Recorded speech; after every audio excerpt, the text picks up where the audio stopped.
আসসালামু আলাইকুম।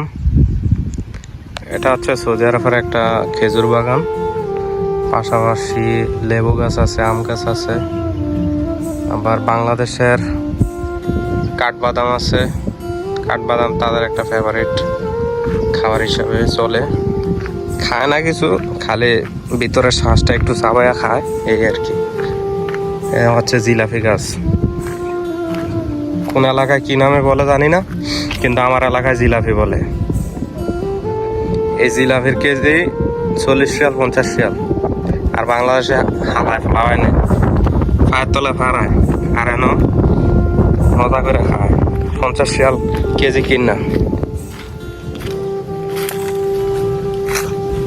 এটা হচ্ছে লেবু গাছ, লেবু মাত্র আইছে, এখনো হয় নাই।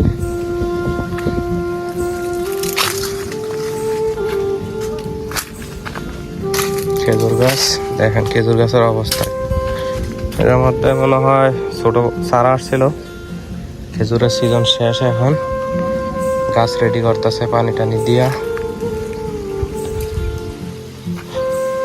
এই দেখেন, খেজুর বাংলাদেশ খাইতে হয় না, আর এনে ফালা রাখছে, এগুলো ছাগলরা খাওয়াইব। এ হচ্ছে খেজুরের ফল বাইরেছে, এগুলা কাইটা নিয়ে লাগাইলে হয়ে যাব।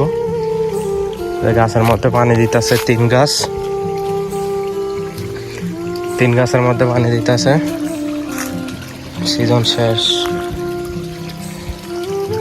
দেখেন, এই দেশের সিস্টেমটাই ভালো লাগে, প্রতিটা গাছের গোড়ায় গোড়ায় পানি দেওয়ার সিস্টেম আছে। এরকম ফসল যদি বাংলাদেশে করে, যেই পরিমাণ ফলন হয় এর চেয়ে 10 গুণ বেশি হবে বাংলাদেশের মাটিতে।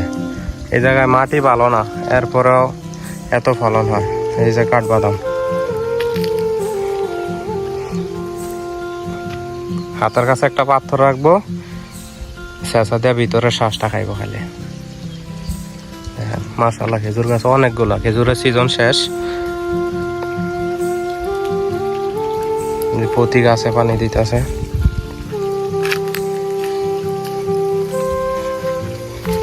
এই দেশে যে খেজুর উঠরে ছাগলরা খাওয়ায়, বাংলাদেশের মানুষরা নিয়ে এটি খাওয়ায়। এমন কুচক্র আছে, এগুলা ফালানি খেজুর নিয়ে নিয়ে বাংলাদেশে সিদ্ধ করে খাওয়াইব, বলবো এটাই ভালো খেজুর, 400 টাকা 500 টাকা খেজুর, আর এগুলা এনে ফালাই দেয়। সামনে আছে একটা ডালিম গাছ, এটা মনে হয় মালতা, সেই লেভেলের মালতা।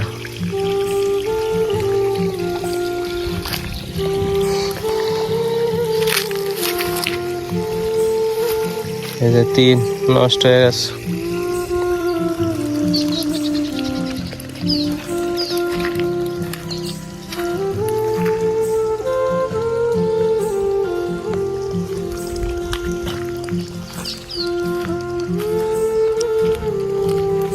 এটা মেহেদি গাছ, মেহেদির বিচি সুন্দর হয়েছে।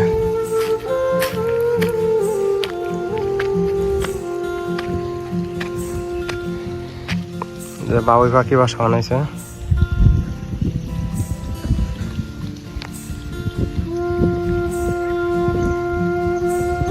এখানে হচ্ছে আয়সা বসে, একটু বসে আড্ডা দেয়।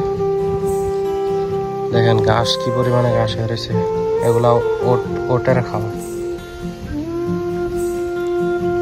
একটা খেজুর গাছের কি পরিমাণ যত্ন নেয়, এই মাছরা আসলে বোঝা যায়। দেখেন কত বড় চারপাশে গর্ত করছে, এটার মধ্যে পানি দিয়ে পুরে রাখে।